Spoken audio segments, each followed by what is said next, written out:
Y así yo me propuse amar a Dios sin límite y sin condición. Yo me propuse serle fiel y dar mi vida para Él. Yo me propuse amar a Dios sin límite y sin condición. Yo me propuse serle fiel y dar mi vida para Él. Muchas personas que han estado dedicados en su vida completa a servirle al Señor y a aprender todo lo que Él enseñó, y les ha quedado corta la vida para poder entender y comprender el objetivo por el cual el Señor Jesucristo vino a dejarnos una doctrina y enseñarnos el camino para la vida eterna. Hay una cosa que nosotros como seres humanos hemos tenido dificultades siempre, y no es nueva, ha estado desde el comienzo, y es el tema que justamente vamos a tratar hoy. Es un tema tan antiguo que, a pesar de que han pasado muchos años, nosotros como seres humanos no hemos aprendido a hacerlo de la manera conveniente. Vamos a empezar, y el título de la enseñanza es la obediencia. Esa obediencia que en un comienzo nuestro primer padre, que fue Adán, estuvo procurando hacer y lo hizo durante un tiempo. La Biblia no nos relata cuánto tiempo pasó desde cuando el Señor le dio la orientación de que de todos los árboles del huerto podía comer menos de ese que estaba en el centro, el árbol de la vida. Desde el momento en que Adán recibió la instrucción hasta cuando pecó, no se sabe cuánto tiempo hay, pero estamos seguros de que pasó muchísimo tiempo. No fue al otro día, ni que Adán pecó porque quiso. No, eso debió haber pasado mucho tiempo. De tal manera que podemos decir, hombre, verdaderamente Adán fue obediente durante muchísimo tiempo. Solo que el tiempo va pasando y va pasando, y pasa un año y pasan dos, y ocurre lo mismo que nosotros. Cuando recién recibimos un milagro de Dios, o que estamos orando por alguna condición y recibimos, nuestro corazón queda muy agradecido con Dios, porque era lo que se pedía, y ahora se puede disfrutar de esa petición que se le hizo a Dios porque Dios la otorgó. Y estoy contento con Él, y entonces me arrodillo, y entonces tengo oración, y entonces tengo intimidad con Él. Pero pasa el tiempo y el tiempo y el tiempo, y vamos a ver dentro de un año a ver cómo está esa persona. Seguramente que ya sí estaba asistiendo regularmente a una iglesia, ya va cuando tiene tiempo. Ya todo cambia. Eso mismo es lo que pasó con Adán. Lo mismo. O sea que con el tiempo como que se va erosionando, como se va desgastando ese compromiso que se adquirió. Sabiendo estas cosas, nosotros no debemos hacer que eso ocurra, debemos impedir que se vaya erosionando nuestro compromiso, que se vaya desgastando. Lo mismo que con el compromiso de las parejas. Cuando nosotros normalmente nos casamos, tenemos cierta cantidad de afecto hacia la pareja, pero pasados 2 o 3 o 4 años, ya la cosa cambia. Ya no es la misma cantidad, ya el afecto ha menguado. En algunas parejas, pues gloria a Dios, que se mantenga y hasta que aumente. Eso debería ser lo ideal. Pero vemos que habitualmente se va desgastando ya todo porque se forma es una rutina. Y cuando hay rutina, entonces se hace monótono, y entonces ya como que pues no se le encuentra el sabor. Ahí es cuando el enemigo llega y empieza a lanzar sus dardos de fuego, y todos van a la mente. A Adán seguramente le aconteció eso porque él era humano, solamente que la diferencia con nosotros es que él era eterno. Para él no había muerte, para nosotros sí la hay. Entonces el tiempo que pudo haber pasado, digamos 500, 1000 años, no sabemos cuánto, pero era inmortal. Ahora nosotros, pues, sabiendo estas cosas, pues atesoremos esas cosas, porque es que yo les he repetido, sabio no es la persona que lo sabe todo, sino que aprende de los errores de los demás. Esa es una persona sabia, que yo no tenga que estrellarme para saber que eso duele. No, sino que si Adán faltó a eso, que si el rey Saúl faltó también, porque el reinado del rey Saúl se cortó justamente por desobediencia. El Señor le mandó a hacer una cosa y él la hizo de manera parcial. Eso no agradó a Dios. Otra cosa de las que debemos aprender. Que seamos obedientes, sí, y yo cumplo dentro de las normas que son, digamos, 10, estoy cumpliendo 6. Eso no agrada a Dios, porque si no el rey Saúl fuera rey y hubiera muerto como rey. Pero recuerden que Dios le ordenó al rey Saúl, ve y acaba con los amalecitas, no dejes ninguno vivo, acaba con los hombres, con las mujeres, con los niños, con los animales, con todo. Esa era la orden del rey, del Señor. Y el rey fue, y efectivamente empezó a darle muerte a la gente a través de con su ejército.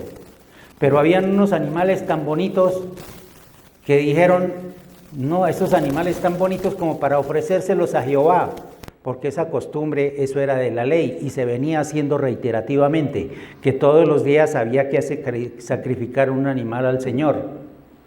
Pues el rey se le hizo fácil decir, no, pues están tan bonitos que allá en Israel no existe esa raza de animales tan bonitos, vamos a sacrificárselos a Jehová. Y entonces los dejó vivos y los llevó al rey de Amalec. No sé cuál sea la razón por la cual también lo dejó vivo. De tal manera que cuando regresaron de la batalla, estaba el profeta Samuel, que era el que estaba en ese tiempo siendo la voz de Dios como profeta. Y le preguntó a Saúl, ¿qué es lo que mis oídos oyen? ¿Hay balido de ovejas y de vacas? ¿Por qué? ¿Quiénes son o qué? Dijo, no, pues de las que trajimos de los amalecitas. Entonces Samuel empezó a considerar, y el rey también estaba vivo y lo tenían por ahí. Entonces inmediatamente vino palabra de Jehová a Samuel, en que su reino sería partido desde ese momento. Ya no más. Su reino se quebró en ese momento. Y Samuel dijo algo que debemos aprender también. Dijo, a Jehová le gusta mucho más la obediencia que los sacrificios.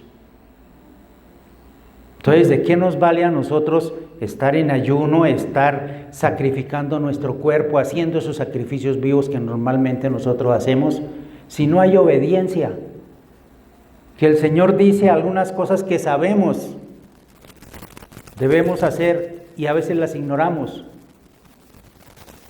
Entonces, por esa razón es que hay veces que nosotros decimos, hombre, realmente la obediencia no la estamos haciendo, no estamos practicando la obediencia, siendo algo tan supremamente antiguo que ya debería el ser humano haber superado eso, pero no hemos salido del primero. Entonces, el tema de hoy, la obediencia, y para ver esta obediencia nos vamos a apoyar en su palabra, que está en Mateo 21-28, y es la parábola de los dos hijos. Entonces leemos la palabra del Señor bajo la dirección del Padre, del Hijo y del Espíritu Santo de Dios. Pero ¿qué os parece? Un hombre tenía dos hijos, y acercándose al primero le dijo, hijo, ve hoy a trabajar a mi viña. Respondiendo él dijo, no quiero. Pero después se arrepintió, pues arrepentido fue. Acercándose al otro le dijo de la misma manera, y respondiendo él dijo, sí Señor, voy, y no fue. Continúa en el 31. ¿Cuál de los dos hizo la voluntad de su Padre? Ahí está preguntándole el Señor Jesucristo a los discípulos.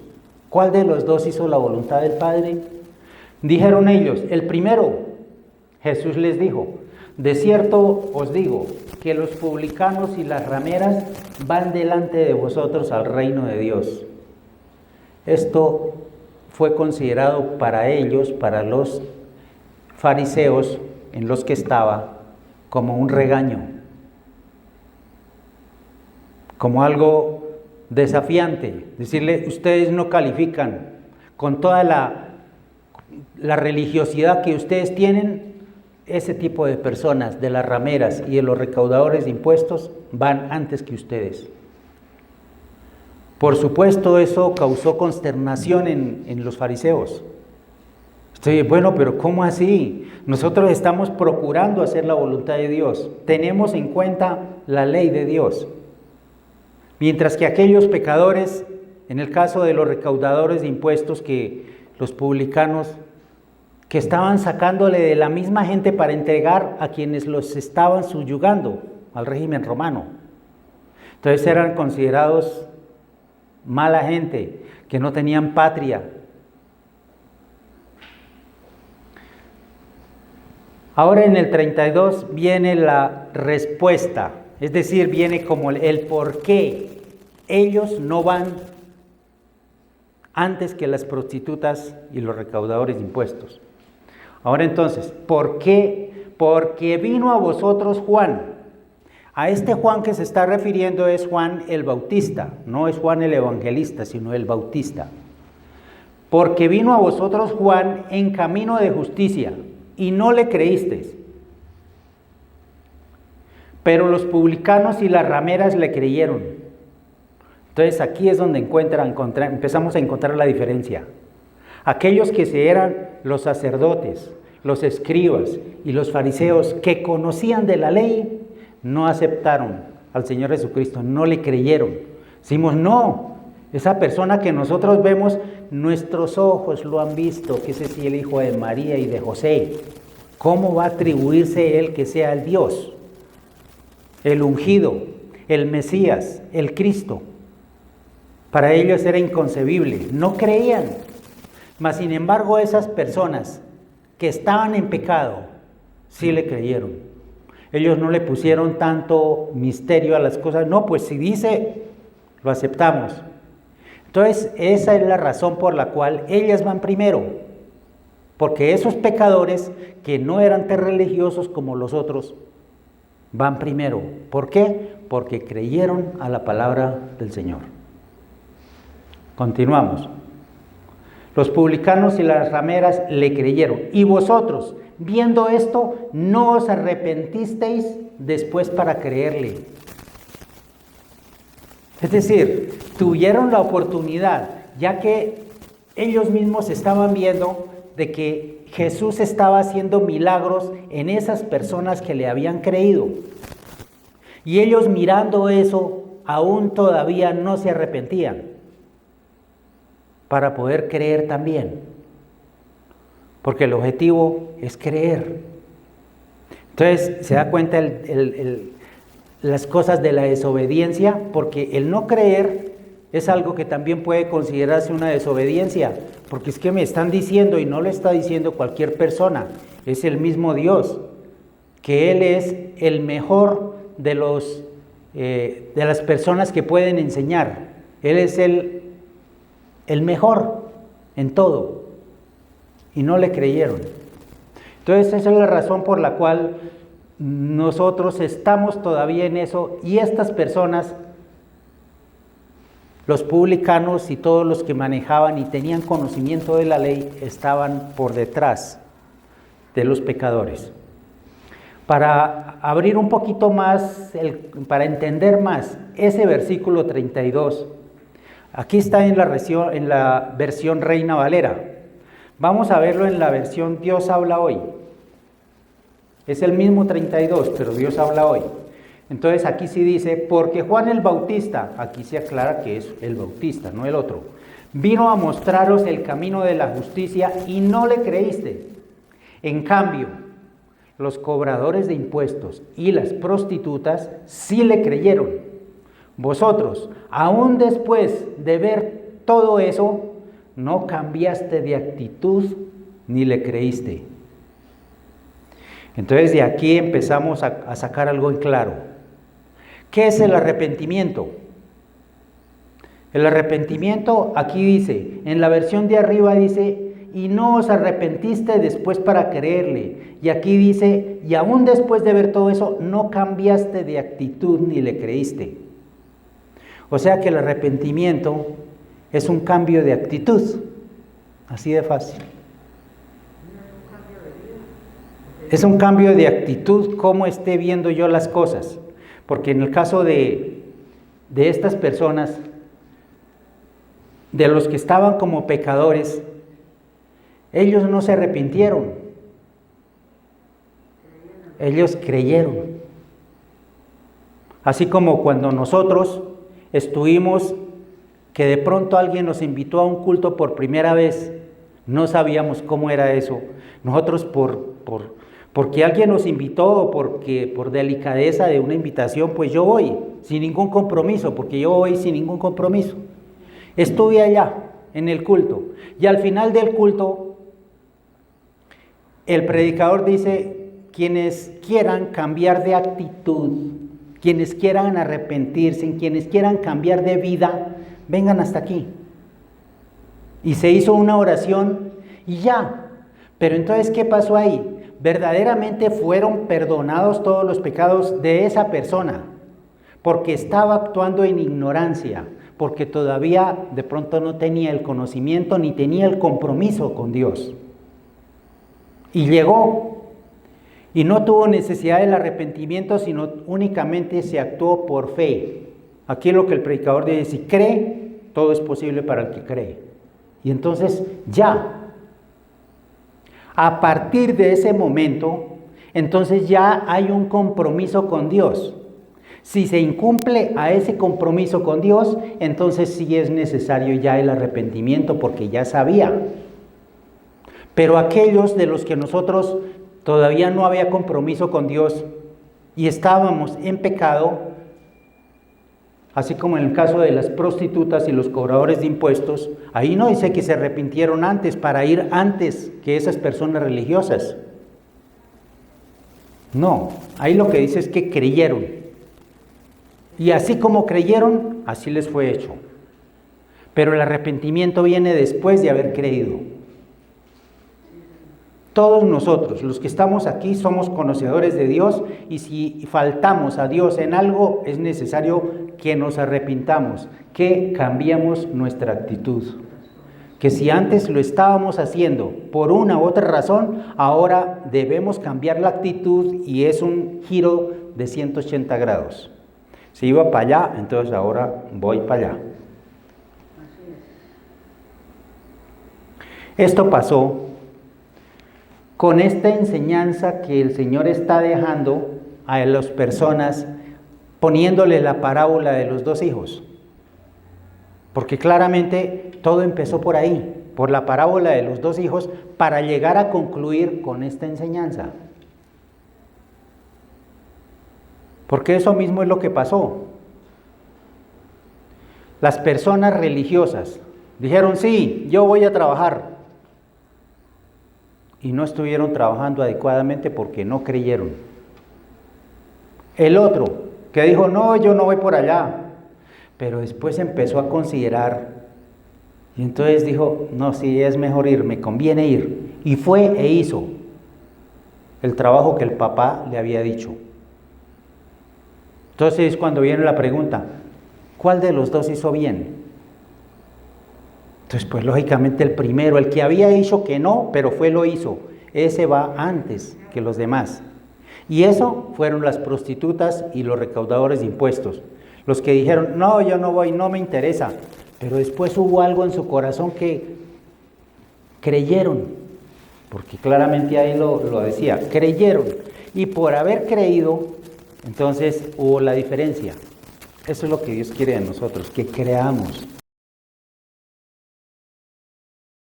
Y como ya creímos, porque todos quienes estamos aquí ya creímos, si hay algo, si hay faltas que enmendar, se hacen a través de un cambio de actitud. Ya no lo voy a hacer más. Voy a cambiar y voy a partir desde hoy a decirle, Señor, ayúdame porque decididamente voy a hacer un alto en lo que venía haciendo y no lo vuelvo a hacer. Si el problema es con las mentiras, hasta hoy dije mentiras. De aquí en adelante, Señor, ayúdame a contener mi impulso por decir mentiras, porque no vuelvo a decirlas. Voy a encomendarme, voy a hacer que a partir de hoy no diga una sola mentira hasta dentro de 8 días cuando venga otra vez aquí y entonces te traeré una ofrenda. ¿Qué ofrenda podría ser? Pues justamente esa que con la ayuda de Él yo pude hacer, de durante la semana no decir ninguna mentira. Eso le agrada a Dios.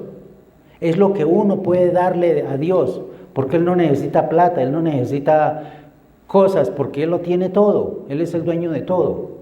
Pero sí le agrada que nosotros hagamos ese tipo de sacrificios vivos, que definitivamente yo, si me propuse no decir una mentira, es que no la voy a decir. Y cuando tenga algo que mejor dicho, es conveniente decir una mentira y si no me voy a meter en un problemonón.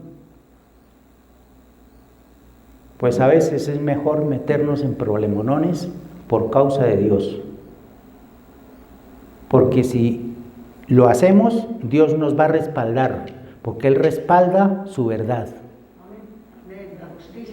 Pero hay veces que nosotros por evitar, porque que nos dicen, bueno, hubo un accidente ahí frente a nosotros y nosotros nos dimos cuenta de todo. Llegó el policía, ¿usted vio algo? No, señor.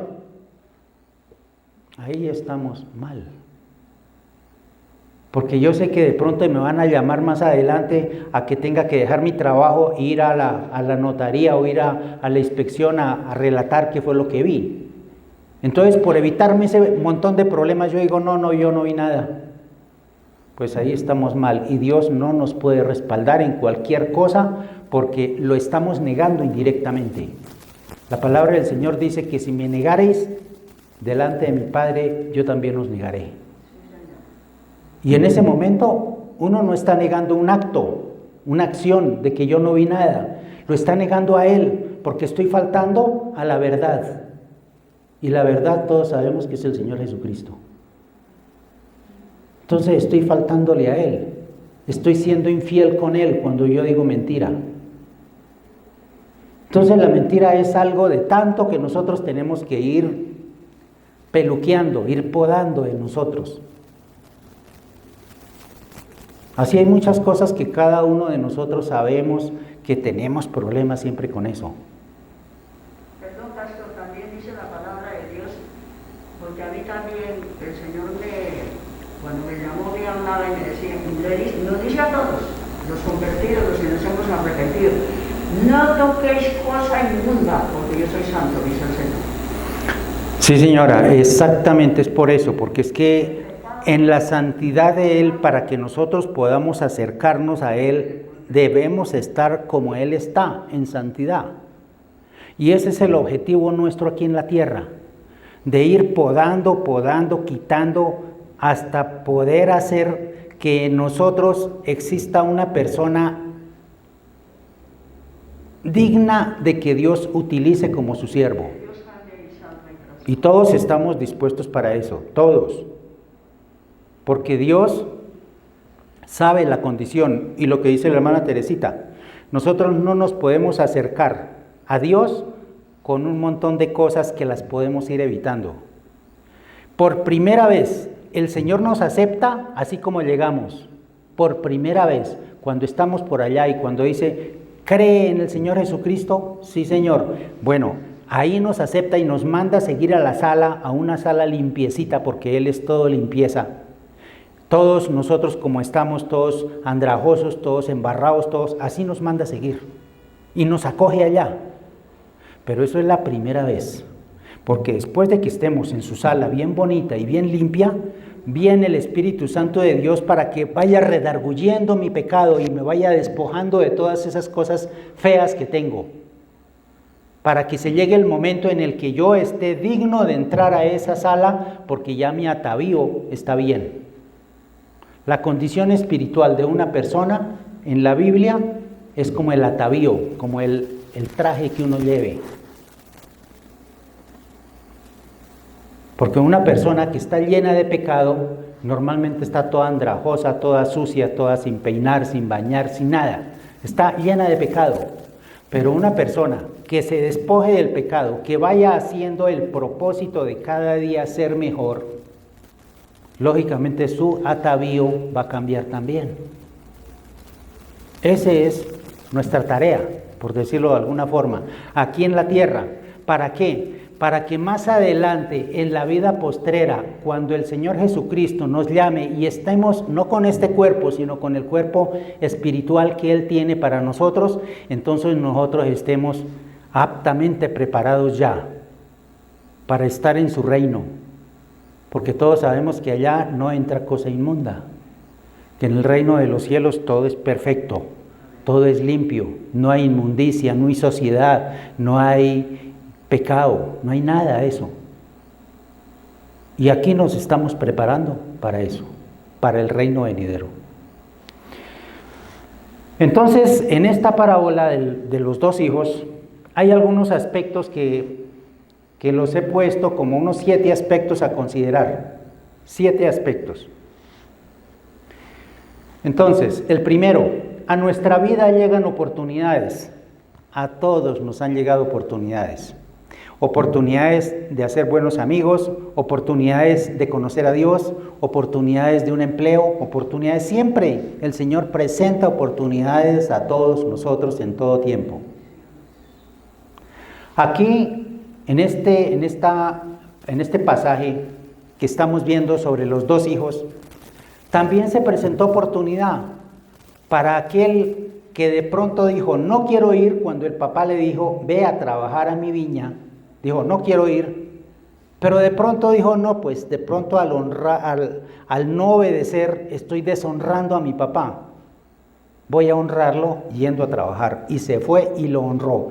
Esa es una oportunidad que tuvo para honrar a su papá, y de pronto pues llegaron pensamientos a su mente y dice, no, pues si se queda ahí y va a hacer lo que le dijo el papá, que no iba a trabajar, pues de pronto no sabemos.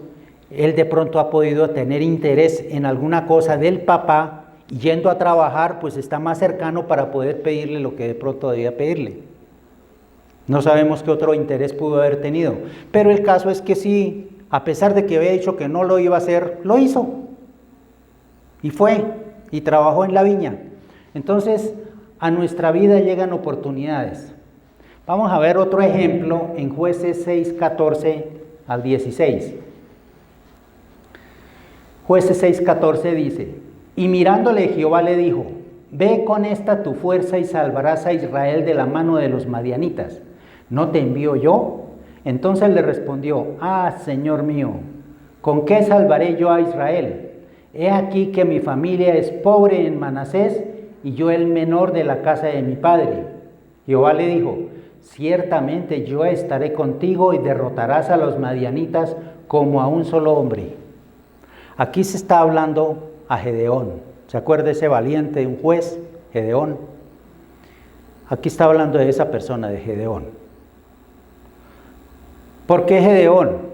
Pues estamos hablando de que llegó la oportunidad para que el pueblo de Israel fuera libre de los madianitas. Dios escogió a Gedeón para que fuera.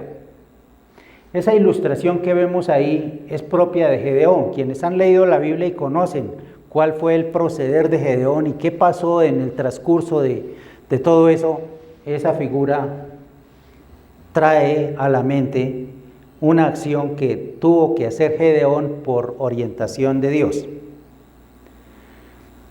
Resulta que en ese tiempo estaban asolados todos los israelitas por Madián.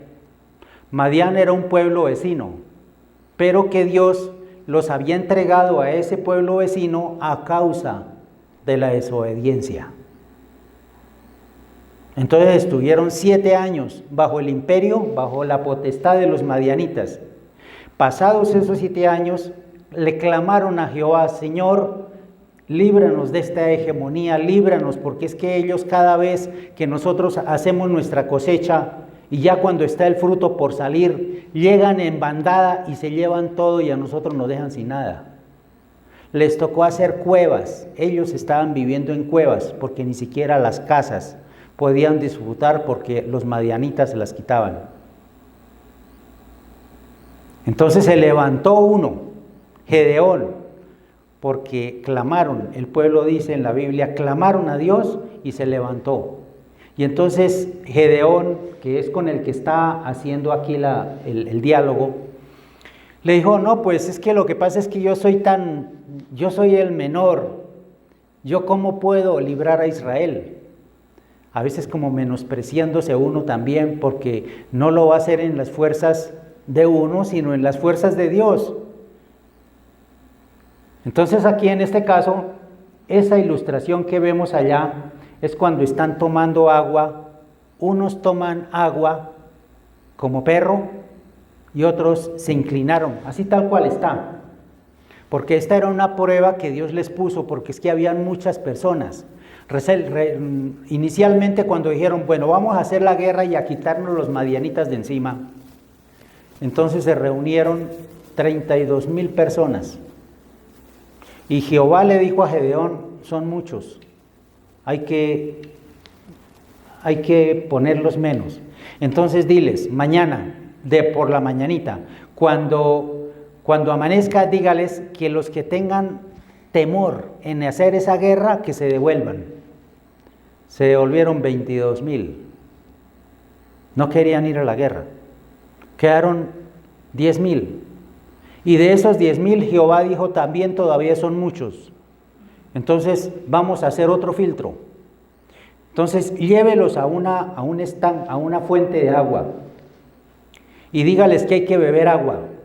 Y el que se agache así directamente, tome el agua con la boca de donde está pasando, téngalo en cuenta. Y habrán otras personas que con la mano sacan el agua y se la toman. Entonces, aparte a esas personas, a los que sacan agua con la mano y toman así, apártelos, porque esos son con los que voy a trabajar, le dijo Jehová a Gedeón. Los que sacan agua así. ¿Por qué? Porque es que si van a la guerra, aquellos que se echaron así como están esos a tomar directamente el agua, cualquier enemigo llega y los poncha ahí, porque están en guerra. Mientras que los otros están como más avistados, están tomando agua, pero están pilas a ver en qué momento puede llegar el enemigo. Entonces a ese tipo de personas le conviene más estar en la guerra que no al que definitivamente se postró allá a tomar agua, porque esa era su necesidad. Entonces ahí el Señor dijo, bueno, me aparta esos. ¿Cuántos quedaron? 300. De esos 32,000 quedaron 300. Dijo, suficientes, con esos vamos a hacer la guerra. Y efectivamente, el Señor le dijo, es que no es la guerra de los hombres, esa es una guerra que yo voy a ganar por ellos, porque ellos clamaron a mí y yo les voy a librar de la hegemonía de los madianitas. Y efectivamente, ahí, esa fue lo que hizo Gedeón, pero veamos que es de las oportunidades. Estamos hablando de oportunidades. Tuvo la oportunidad Gedeón, así como tuvo oportunidad aquel joven al cual el papá le dijo, ve a trabajar. Le dijo, no, yo no voy por allá, no. Pero después lo consideró y fue. Oportunidad que no dejó pasar, la aprovechó. Así como en este caso también, porque ha podido en su libre albedrío decir, no, no señor, no, definitivamente no. Dios no puede hacer más. Si dice que no, hasta ahí llegó las cosas. Se puede frustrar un propósito que Dios ha plantado en esa persona si la persona dice no. No, no quiero, no me da la gana, no me gusta, no me conviene. No. Hasta ahí podemos llegar. Dios no obliga a nadie. El enemigo sí obliga. Y es que si no quiere lo va a hacer. Así como hace con los viciosos. Un vicioso quiere salir de su vicio, pero no puede, porque el enemigo no se lo permite. En el caso de Dios, sí, hay libre albedrío. que se haga la voluntad de la persona. Entonces, en estos casos, esas oportunidades sí las aprovechó, tanto la persona, el hijo que dijo inicialmente que no, como también Gedeón. Bien. Vamos a seguir otro aspecto. Si aceptamos, Dios espera fidelidad. Pero es que en el primero, la vida nos trae oportunidades, pero está en nosotros el desecharla o el aceptarla. Está en nosotros. Que estoy buscando trabajo y me salieron 2 trabajos. Yo tengo la potestad de decir, ¿me conviene ese o me conviene este? ¿Cuál? No, pues Dios no me está diciendo ese. No, estoy en mi libre albedrío y se usa el libre albedrío. En aquella oportunidad, en la primera había libre albedrío, en la segunda ya hay compromiso, porque ya elegí, ya dije, este puesto es el que me corresponde. Entonces ya hay compromiso, y Dios en ese compromiso espera fidelidad de parte nuestra. Así como en el muchacho, el padre espera una buena disposición de sus hijos para ir a trabajar en la viña, como es el pasaje base que estamos utilizando. ¿A qué papá no le gustaría que sus hijos fueran a trabajar en un negocio del papá? Yo creo que a todos. Hombre, vaya preparándose, vaya mirando cómo es que se maneja esto, porque de aquí a mañana yo puedo faltar y es necesario que ustedes se queden con la empresa. Eso a todo papá le interesa. A ese no estaba interesado, el primero. Pero eso es lo que importa, y lo que Dios quiere hacer resaltar es que después de que dijo que no, se arrepintió y lo hizo. Más que del otro que dijo, sí Señor, yo voy a ir, y por allá nunca apareció. Así estaban los fariseos y el cuerpo sacerdotal de aquel entonces. Ellos no. Bien. El segundo, entonces hay otro ejemplo. Si aceptamos, Dios espera fidelidad. Hay un ejemplo en Ruth 1, del 15 al 17. Dice, y Noemí dijo, he aquí tu cuñada se ha vuelto a su pueblo y a sus dioses, vuélvete tú tras ella. Respondió Ruth, no me ruegues que te deje y me aparte de ti, porque a donde quiera que tú fueres, iré yo. Donde quiera que vivieres, viviré. Tu pueblo será mi pueblo, tu Dios mi Dios. Donde tú murieres, moriré yo, y allí seré sepultada. Así me haga Jehová y aún me añada, que solo la muerte hará separación entre nosotras dos. Esta es una fidelidad a toda prueba. Aquí no hay condición. Es fiel, es fiel. Y todos conocemos la historia de este par de mujeres, de Noemí, de Ruth, de Orfa, de que Noemí salió de Israel por causa del hambre, salió con su esposo a una tierra lejana, a la tierra de Edom. Se fueron para allá a causa de la hambruna, allá consiguieron qué comer.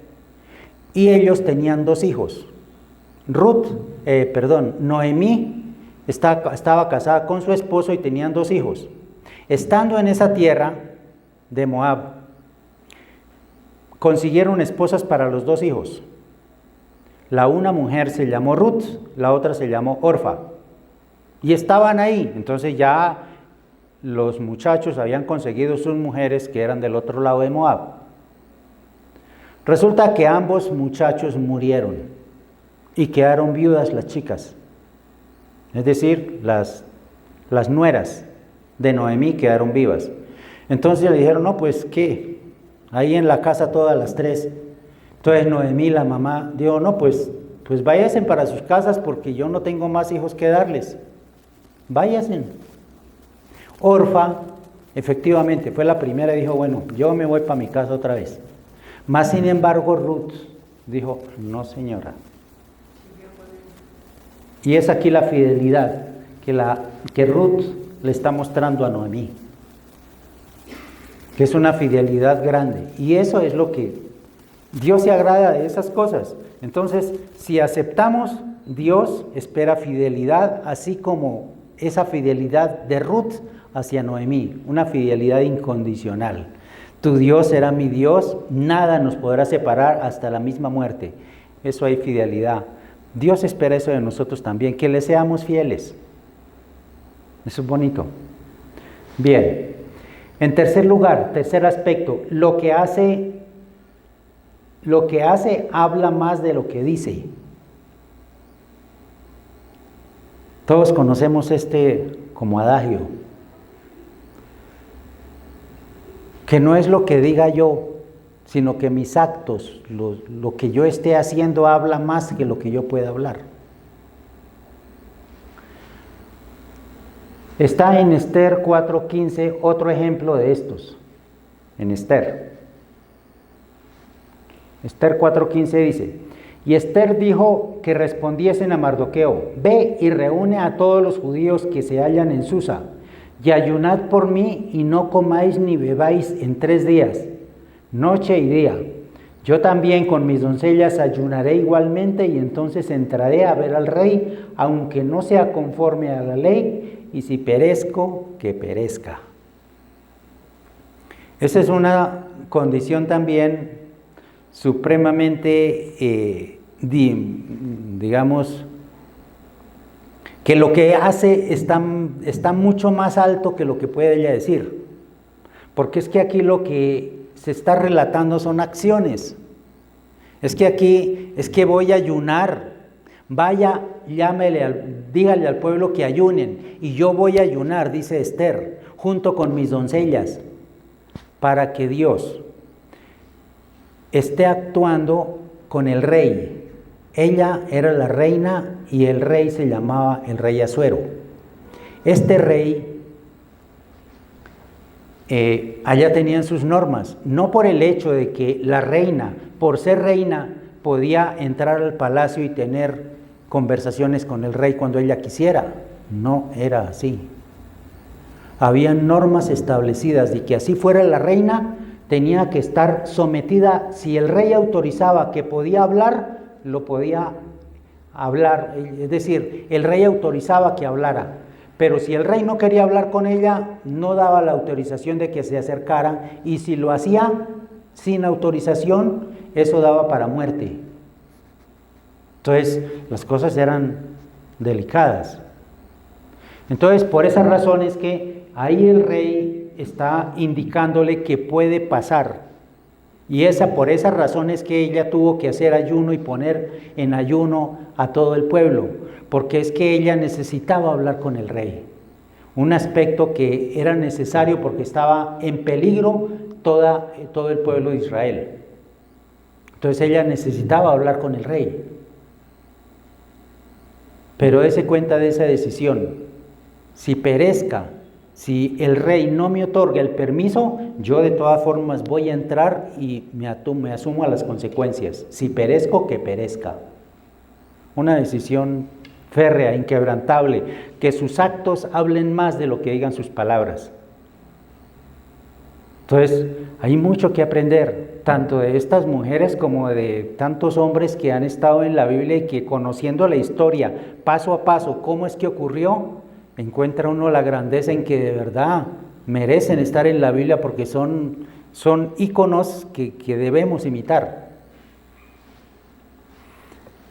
Bien, en cuarto lugar, hay quienes reconocen su falta y la enmiendan.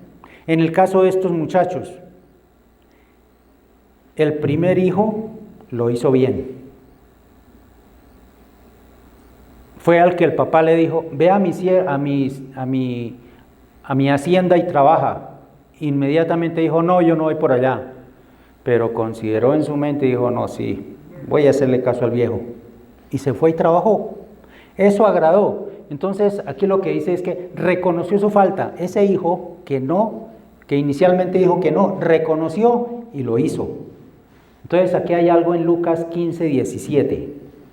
Es otro ejemplo, Lucas 15:17. Y volviendo en sí, dijo, ¿cuántos jornaleros en mi casa de mi padre tienen abundancia de pan y yo aquí perezco de hambre? Me levantaré e iré a mi padre y le diré, Padre, he pecado contra el cielo y contra ti, ya no soy digno de ser llamado hijo tu hijo, hazme como uno de tus jornaleros.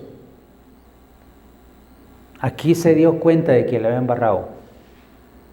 Enmendó su falta, se humilló, se sometió. Ve hasta dónde estaba dispuesto a ir,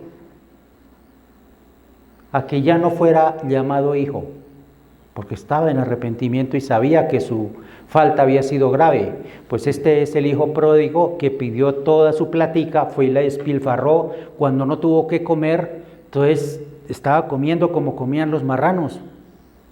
Entonces llegó se alumbró su mente y dijo, no, pues que es imposible, yo no merezco esta vida. En mi casa los jornaleros están comiendo mucho mejor que yo, así que voy a ir a mi casa otra vez, voy a decirle a mi papá, papá, perdóneme, yo quiero ser un jornalero. Él no llegó pidiendo derechos, no, quiero ser un jornalero como tantos otros para al menos comer bien. Mas sin embargo, ese cuenta el papá cómo lo recibió. Estaba esperándolo. Hizo una fiesta porque llegó. Le puso el anillo, hicieron un festín por eso. Porque se arrepintió, porque enmendó. Eso es lo que Dios espera de nosotros también. Que si llevamos una mala vida, hombre, reconozcamos. No se nos va a caer nada y vamos a conseguir muchas cosas con reconocer, hombre, sí, la verdad es que he faltado, he estado mal con Dios, no he hecho las cosas bien, he sido una persona tibia, pero no quiero ser más tibio. El Señor en Apocalipsis dice que a los tibios los desprecia, que ojalá fueran calientes o que fueran fríos, pero que fueran algo, pero qué tibios. Y esa tibieza espiritual se nota mucho en nosotros a veces, en que unas veces estoy con Dios, pero mejor dicho, bien, y otras veces no quiero ni saber nada de Dios.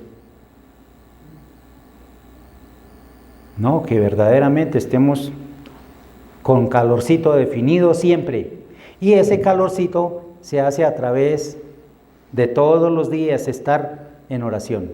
El devocional, eso es, el devocional es un ancla que nos pega a Dios. Pero si no hacemos el devocional, pues ahí sí estamos expuestos porque el enemigo está trabajando día y noche. Entonces aquí, este joven dice, hay quien reconoce su falta y la enmienda. Aquí está enmendando justamente el hijo pródigo su error. En quinto lugar, coherencia entre las decisiones y las acciones. Que si yo decido una cosa, la haga. Y no le pase como al primero, que decidió no ir y después lo hizo. En este caso todo terminó bien, pero es que puede ser el caso del segundo, que ahí sí no terminó bien. Que le dijo, sí señor, yo voy a ir. El padre le pidió, ve a trabajar hoy a mi viña. Y le dijo, sí señor, yo voy a ir. Y por allá nunca rimó. Entonces, eso sí está muy mal. Entonces no hay coherencia entre lo que él dijo y lo que hizo. No hay coherencia. Aquí en Génesis 12:2 dice, y haré de ti una nación grande y te bendeciré y engrandeceré tu nombre y serás bendición. Bendeciré a los que te bendijeren y a los que te maldijeren maldiciré. Y serán benditas en ti todas las familias de la tierra. Y se fue Abraham como Jehová le dijo, y Lot fue con él. Y era Abraham de edad de 75 años cuando salió de Harán. Aquí es cuando Dios le dice a Abraham, sal de tu parentela, yo te necesito y te mostraré la tierra en la que has de habitar. Y se fue, sencillamente porque creyó. No tenía conocimiento dónde era Harán, pero se fue, le creyó a Dios. Y cuando se le cree a Dios, hay obediencia. Yo le creo y lo hago. Y si lo hago, entonces es porque creí. Entonces, son cosas que le agradan a Dios. Bien, en sexto lugar, el sometimiento producirá dificultades. En este caso, el sometimiento, digamos, cuando hay sometimiento de parte del creyente, a veces trae dificultades, pero no son nada, digamos, complicadas. Vamos a ver un ejemplo de ese sometimiento. Y ella puso junto a sí las ropas de José hasta que vino su señor a su casa. Entonces le habló ella las mismas palabras diciendo: el siervo hebreo que nos trajiste vino a mí para deshonrarme. Y cuando yo alcé mi voz y grité, él dejó su ropa junto a mí y huyó fuera. Y sucedió que cuando oyó el amo de José las palabras que su mujer le hablaba, diciendo: así me ha traído tu siervo, así me ha tratado tu siervo, se encendió su furor. Y tomó su amo a José y lo puso en la cárcel donde estaban presos del rey, y estuvo allí en la cárcel. Entonces podría preguntarse José, bueno, y entonces aquí ¿dónde está Dios? ¿O para qué está Dios? Si le estoy haciendo fiel a Dios, porque aquella mujer quiere que yo duerma con ella, y yo sé que eso está mal porque es la esposa de mi patrón. Entonces yo no voy a acceder a eso. Y se fue, y en ese intento por salir, la mujer alcanzó a agarrar algo de las ropas, y después cuando llegó el patrón dijo: aquel intentó violarme. Entonces inmediatamente le creyó a su esposa y de una vez a la cárcel. ¿Qué creen ustedes que pensaría José en la cárcel? Señor, yo no entiendo, he procurado hacer tu palabra y miren, por seguir tu palabra. Pero entonces es que aquí habían propósitos de Dios, porque Dios tenía que preparar a José en ese sometimiento y en esas injusticias para cumplir lo que después le iba a dar. Con nosotros ocurre lo mismo. Hay veces no entendemos por qué al estar haciendo lo bueno como que nos va peor. Pues tengan paciencia, que puede ocurrir lo mismo de José. Estamos siendo tratados y ese tratamiento a veces involucra el dolor, la desesperanza. Pero tranquilos, aguanten, que más adelante Dios irá mostrando el por qué fue necesario pasar por eso. Nosotros tenemos la vista muy corta. La palabra del Señor nos dice que así como los montes son más altos que la tierra, mis pensamientos son mucho más altos que los vuestros. De esa manera, pues claro, entonces entender, no, pues que claro, si Dios tiene el control de toda mi vida, porque un día arrodillado le dije, tome el control de mi vida, y le está tomando, y estoy pasando por estas, pues debe ser por algo. Entonces, aguantar pacientemente que pase toda la tempestad, y al final el Señor me mostrará por qué era que estaba pasando estas cosas. Bien, y ya como último lugar, entonces, hay gran recompensa por la obediencia. Sin lugar a dudas, a Dios le gusta esto, que nosotros seamos obedientes, y trae recompensas para los obedientes. En Isaías 40:10 dice: he aquí que Jehová el Señor vendrá con poder y su brazo señoreará. He aquí que su recompensa viene con él y su paga delante del rostro. Como pastor apacentará su rebaño, y en su brazo llevará los corderos y en su seno los llevará, pastoreará suavemente a las recién paridas. Es el mismo Dios que nos va a dar la recompensa. Nosotros no tenemos por qué ir tras una recompensa. El Señor mismo nos buscará y nos la dará. Por haber sido fieles, por haber dicho sí al compromiso, por haber cumplido toda esta serie de cositas que si a nuestra vida llegan oportunidades, hombre, no la despreciemos. Si viene oportunidad de Dios, hagámosle. Que si aceptamos, Dios espera fidelidad, hombre, seamos fieles, verdaderamente. Que lo que hace hable más de lo que dice. Que sí, que mis actos, mis acciones sean conducentes a lo que yo estoy hablando. Hay quienes reconocen su falta y le enmiendan. Claro, todos hemos fallado. Lo importante es reconocerlo. Sí, yo la embarré. Perdónenme, yo la embarré. Y enmienden. Que la coherencia entre las decisiones y las acciones. Sí, hombre, que haya verdaderamente una armonía entre lo que yo digo que voy a hacer y lo que hago. Que el sometimiento producirá dificultades, como en el caso de José. Pues acordémonos, todos estamos inmersos dentro de un proceso que Dios lleva con nuestra vida en cada uno. Y Él tiene el control de ese proceso. Nosotros estamos siendo procesados y en ese proceso a veces duele. Hay algo bonito como cuando dice el Señor, es que necesito probarlos a ustedes, necesito sacar de ustedes algo que no está bien. Así como en el oro, lo pone como ejemplo, el oro. Voy a refinarlos como el oro. ¿Y el oro cómo se refina? Pues sencillamente hay que ponerlo en alta temperatura hasta que quede ese sólido, quede líquido. Y ya cuando está líquido, entonces empiezan a flotar las impurezas. Y con un crisol se le retiran esas impurezas, pero eso es con temperatura a muchos grados que hay que someterlo. De lo contrario no se puede quitar, porque no se puede. ¿Qué pasa en la vida de nosotros?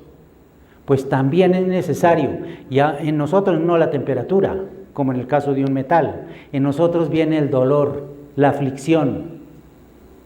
Que cuando estamos bien afligidos y cuando pues sí, es que hay que necesario tomarlo en aflicción, porque es en aflicción en donde perfectamente puede reconocer que yo soy su autoridad y le quita las impurezas, estando en aflicción.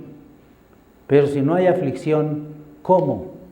Es algo semejante al oro. ¿Cómo se le va a quitar la impureza en oro si no se le pone temperatura? En nosotros, si no hay aflicciones, ¿cómo va a entresacar, como dice su palabra, lo vil de lo menospreciable, lo vil de lo apreciable? Pues tiene que haber aflicción. Y entonces ahí en esa aflicción, cuando yo estoy que yo no sé qué hacer, que estoy desesperado, que Señor ayúdame, que me van a echar de la casa.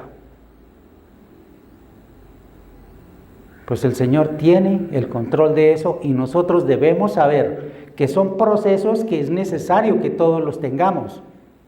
Entonces, si es necesaria la aflicción y el dolor en todo creyente, ¿por qué extrañarnos que a nosotros llegue?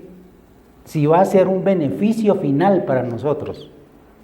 Si Dios, teniendo el control, que es el que mayormente puede hacer por nosotros, porque nos conoce y porque cuenta con los medios, todos los medios, para lograr su propósito. Entonces, por eso estamos en las mejores manos. No hay mejor lugar que estar en este lugar y cuando Dios empieza con las aflicciones. Perdón, pastor, pero después de esa aflicción que llega, pues dice la palabra, también está dada la respuesta, Señor. Mucha aflicción tendréis, pero de todas los voy a librar. Pero uno también tiene que reconocer que por algo tiene esa aflicción, algo malo lo hizo y perdónalo, Señor. ¿Quién sabe en qué le podemos fallar? Pues algunas veces...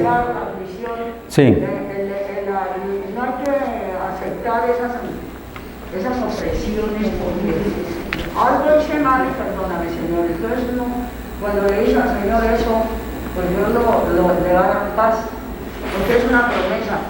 Dice el Señor. A ver, hay algunas veces en las que haciendo lo malo como haciendo lo bueno, como en el caso de José, que hizo lo bueno y llegó su aflicción, es porque justamente Dios tiene el control del proceso. Eso para las personas creyentes. Para las personas que no son creyentes y están en dificultades, que los metieron a la cárcel, que le mataron un hijo, que la esposa se fue, que eso es otra cosa. Porque eso que ocurre en ellos que no son creyentes es porque están haciendo las cosas mal y como consecuencia de esas cosas malas les pasó eso.